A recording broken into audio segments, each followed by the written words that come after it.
What was your favourite book when you were a child? My favourite book was Dear Zoo. Why did you like it so much? I liked the fact that the boy got lots of different animals through the post and that actually all he wanted was a dog for a pet, and that growing up my parents wouldn't let me have a pet, so it was quite a nice idea of lots of animals coming to stay and then having to go backwards and forwards. Was there a character in a children's book that you identified with? Yes, George in Enid Blyton's The Famous Five was a girl, and she was like a tomboy, so I quite liked the idea of being quite adventurous and doing things that boys tended to do when I was growing up.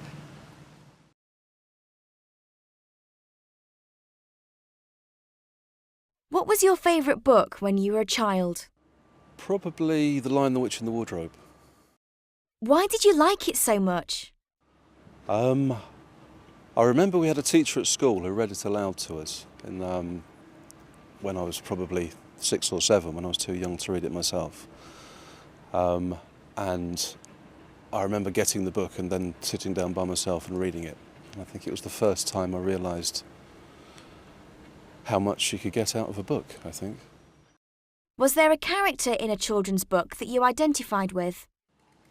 I can't think of any specific characters. I think I was quite a scruffy child. I always had dirty knees and torn clothes and things like that. So whenever there was a boy who got into lots of trouble, I usually thought that's a little bit like me. But I can't think of one particular one.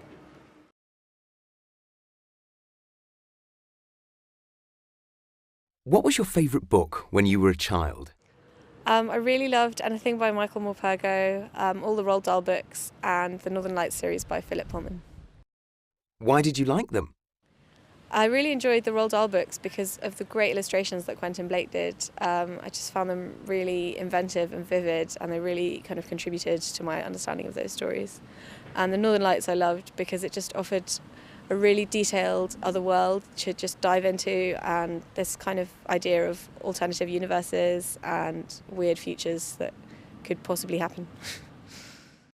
Was there a character in a children's book that you identified with? Not really sure. I used to love reading school stories, like books about boarding schools off in the Swiss Alps or anything like that. And while I didn't necessarily identify with a specific character, I liked the kind of general idea of it, I suppose, and the kind of jolly japes that they would get up to. So I kind of identified with them in a more general way as a schoolgirl, I suppose.